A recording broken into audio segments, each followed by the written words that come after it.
Assalamualaikum warahmatullahi wabarakatuh.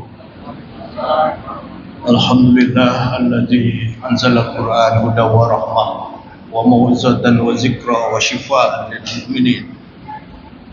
Wassalatu wassalamu ala man tabi'a hudah wa walah wa qudwatah wa uswatah. Allahumma salli wa sallim wa barik wa azim wa karrim wa syarrif ala sayyidina Muhammadin wa ala alihi wa ashabihi wa man tabi'a hudah wa walahu wa tahwaswada. Allahumma lakal hamdu wa lakal mulku wa lakal mushtaka wa antal musta'an. La hawla wa la quwwata illa billahil azim. Amma ba'du, qala Allah ta'ala fi kitabil karim wa a'udzu billahi minasyaitonir rajim. Bismillahirrahmanirrahim. Inna anzalnahu fi lailatul qadr. Wa ma adraka ma lailatul qadr. Lailatul qadri khair min alfi syahrin tanazzal malaikatu war ruh fiha bi rabbihim kulli amr. Salamun hiya hatta matla'il fajr. Shadaqallahul azim. Hadirin jamaah salat tarawih Masjid Al-Mujahidin yang dimuliakan Allah, alhamdulillah wa syukurillah pada Allah Subhanahu wa taala. Salawat salam pada besar Muhammad sallallahu alaihi wasallam. Hadirin sekalian, salah satu keistimewaan bulan Ramadan adanya Lailatul Qadar. Malam Qadar ini didambakan, diinginkan oleh manusia, oleh umat Islam. Namun ini termasuk salah satu yang dirahasiakan Allah. Jadi Lailatul Qadar itu dirahasiakan Allah.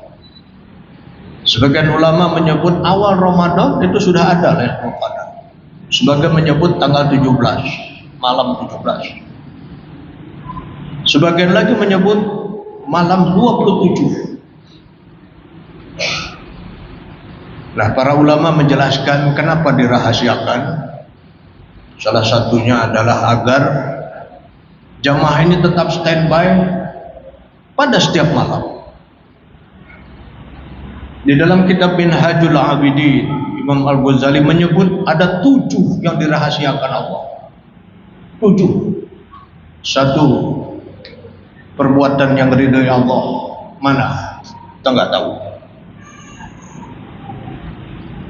Umar Ibn Khattab dalam satu riwayat ketika di alam kubur, dia mendapatkan anugerah, kebahagiaan, rahmat. Lalu dia bertanya, perbuatan apa yang menyebabkan saya di alam kubur diberikan kenikmatan ini? Adakah kepemimpinan saya, kekhalifahan saya, keadilan saya, perjuangan saya? Ternyata bukan.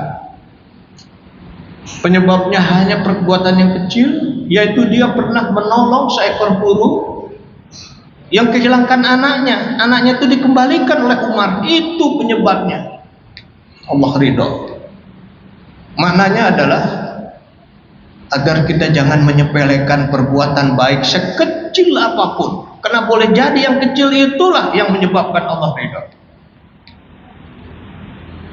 Demikian juga Lailatul Qadar ini dirahasiakan Allah agar kita standby. Para ulama mengatakan lagi, apakah Lailatul Qadar itu hanya sekali dalam seumur hidup ini? Sebagian mengatakan hanya sekali, tapi sebagian besar ulama mengatakan ada pada setiap bulan Ramadan. Indikatornya ada antara lain Nabi mengingatkan bahwa pada setiap akhir 10 Ramadan itu agar meningkatkan ibadah, mengkeratkan kain kita. Nah, hadirin jamaah yang saya hormati, dari berbagai sumber saya baca tafsir fi Zilalil Quran oleh Said Qutb pada jilid ke-6. Saya baca juga tafsir Al-Marabi karangan Ahmad Al-Marabi dalam juz ke-10. Saya baca juga tafsir Al-Misbah karangan Prof. Quraisyihab pada jilid 15. Saya baca juga Utsman Al-Khubawi dalam Durratun Nasihin. Saya menemukan ada 5 makna Lailatul Qadar. 5. 1 bermakna at-tahkim, di mana malam itu 1 tahun perjalanan kehidupan kita, bahagia, celaka, rezeki, usia, itu ditentukan pada malam itu. Nah, ini. Nah, karena perjalanan setahun depan tentang nasib kita ditentukan pada malam itu, lalu kita memohon kepada Allah, tolong tentukan perjalanan hidup kami ini perjalanan yang baik. Pemahaman ini merujuk kepada surat Ad-Dukhan, surat 44 ayat 4. Itu di sana dikatakan, biha yubraku kullu amrin hakim. Semua diputuskan pada malam itu. Yang kedua, al-qadar bermakna ad-diyak atau ad-dayyik, bermakna sempit, atau bermakna krodit, bermakna sumpah, bermakna ad-dayyik ini.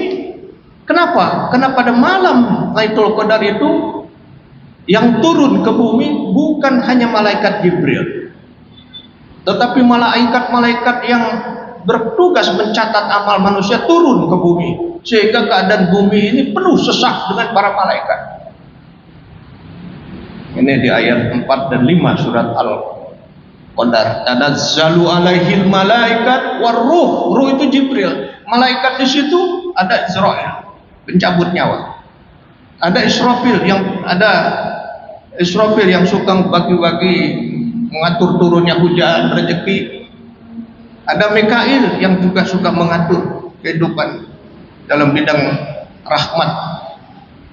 Termasuk juga Jibril yang membagi rahmat dan mengatur azab manusia. Jadi turun malaikat. Nah, di sini menunjukkan luar biasa. Makanya Lailatul Qadar itu memang di dalam Quran ada wa ma adraka ma Lailatul Qadar. Para mufassir mengatakan kalau ada kalimat wa ma adraka ma Lailatul Qadar atau di depannya apa, itu menunjukkan masalah itu sangat penting. Yang ketiga, Al-Qadar itu bermakna Al-Uzmah wal Ishraq atau Al-A'zam wal Ishraq, artinya agung dan mulia. Agung dan mulianya Lailatul Qadar ini karena turunnya Al-Quran. Tanazzalu alaihi inna anzalnahu fi lailatul qadar. Diturunkannya Al-Quran ini membawa kemuliaan.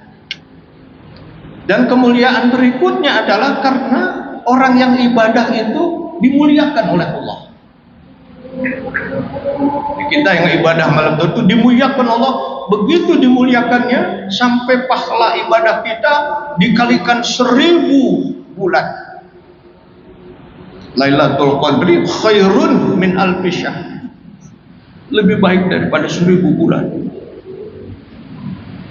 Said Qutb menyebutkan dalam Fizilalul Quran, arti 1000 itu bukan arti jumlah, tetapi menunjukkan sangat banyaknya. Jadi misalnya saya ingin hidup 1000 tahun lagi misalnya, itu artinya ingin hidup selamanya. Nah, ini kemuliaan yang diberikan oleh Allah Subhanahu wa taala sampai pahala ibadah kita dilipat gandakan. Yang keempat, makna Lailatul Qadar adalah berarti al-khittah. Khittah ini diartikan strategi langkah perjuangan dakwah Rasulullah. Dakwah yang efektif, dakwah yang efisien, dakwah yang hasilnya besar dengan resiko yang sangat kecil. Dakwah Rasulullah sedunia, tapi risikonya sangat kecil. Dari segi jumlah, hanya ahli sejarah menyebut tidak kurang dari 1.600 yang meninggal. Dalam peperangan yang banyak itu hanya 1.600. Coba bandingkan dengan satu revolusi Cina misalnya, berapa juta orang yang meninggal. Hanya satu negara jutaan meninggal. Rasul perjuangannya sedunia hanya 1.600. Hasil besar, resiko kecil. Karena Rasulullah merangkul, bukan memukul, katanya beda. Merangkul bukan memukul. mendamaikan, bukan memecah belah. Ini arti yang keempat.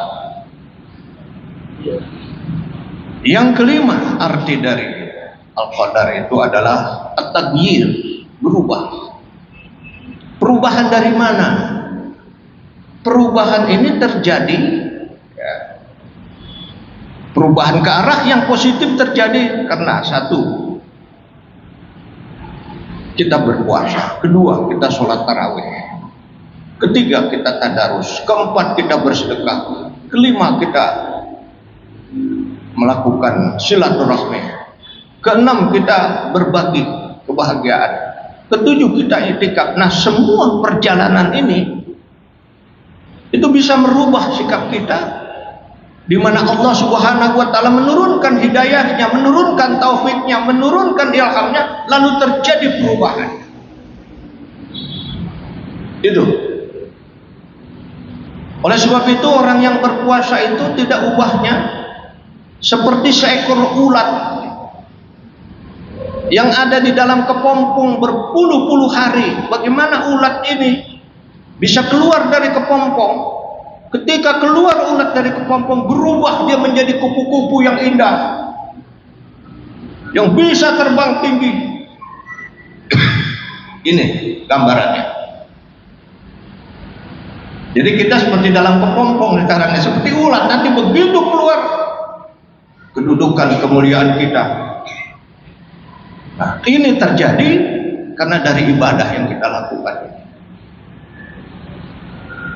dari tadarus Al-Quran dan lain-lain. Ini, atau kalau dalam bahasa Jawa itu dari tirakat. Jadi orang yang berpuasa ini sedang bertirakat. Ini tirakat ini istilah di Jawa itu bertahanus. Kalau dalam bahasa yang dilakukan Nabi, bertahanus, bertirakat kita. Ini yang ada di dalam tarekat itu, mulai kita bertaubat. Dan Ramadan kan kita bertaubat. Kemudian kita zuhud, berupaya tidak dikuasai oleh dunia. Kemudian kita juga menjadi orang yang sabar, menjadi orang ikhlas, menjadi orang yang tawakal, menjadi orang yang qanaah, menjadi orang yang warok, menjadi orang yang muqarrabah, orang yang mujahadah, riyadah. Ini sedang kita jalankan sehingga dekat dengan Allah. Makanya di ayat 186, ini ayat puasa, kan kita tahu ayat puasa itu dalam Quran itu dikumpulkan dalam satu surat Al-Baqarah ayat 183 sampai 187. Enggak ada di ayat lain, dikumpulkan di situ. Ini istimewa ya. Lalu perintah sholat di dalam ayat-ayat surat lain ada, perintah zakat di surat lain ada, perintah haji di surat lain ada. Tapi puasa spesial hanya di Al-Baqarah 183 sampai 187. Di ayat 186-nya orang puasa itu dekat kepada Allah. Wa iza sa'alaka ibadi anni fa inni qarib. Jika hambaku bertanya padaku, aku ini dekat. Ujibu da'watad da'i idza da'an. Aku mengabulkan setiap permohonan orang yang memohon. Ya, menurut hemat saya, dari semua itu bahwa Lailatul Qadar ternyata adalah masa kita mengevaluasi diri kita, masa muhasabah, introspeksi diri, lalu timbul kesadaran untuk merubah. Nah, oleh sebab itu memang di dalam kitab Al-Fiqhus Sunnah, Al-Fiqhul Islami wa Adilatuh karangan Wahbah Zuhaili, memang disebutkan itu ciri-cirinya ada di situ. Ciri-cirinya ada. Antara lain bulan begitu terang. Hawa itu antara dingin dan panas sedang. Penuh keheningan, penuh kesunyian, penuh kesahduan. Bahkan bintang-bintang pun pada malam itu dilarang oleh Allah jangan melempar setan. Bahkan setan itu pun tidak boleh turun ke bumi. Itu di dalam Wahbah Zuhaili diterangkan itu. Sifat keadaan Lailatul Qadar yang istimewa itu. Dan itu berlangsung sampai waktu subuh. Dan nanti matahari yang terbit pun itu warnanya khusus, agak kemerahan tapi merah yang lembut. Inilah sekedar tambahan pengetahuan kita tentang Lailatul Qadar. Mudah-mudahan kita jemput dengan satu, sholat 2 rakaat, 2, baca Quran, 3, beristighfar, 4, muhasabah. Itu yang dilakukan. Di dalam sumber-sumber lain juga ada disebutkan bersedekah. Bersedekah itu barangkali menyediakan untuk makan sahur. Ini yang dilakukan selama kita melakukan i'tikaf. Terima kasih. Wabillahi taufiq wal hidayah. Wassalamualaikum warahmatullahi wabarakatuh.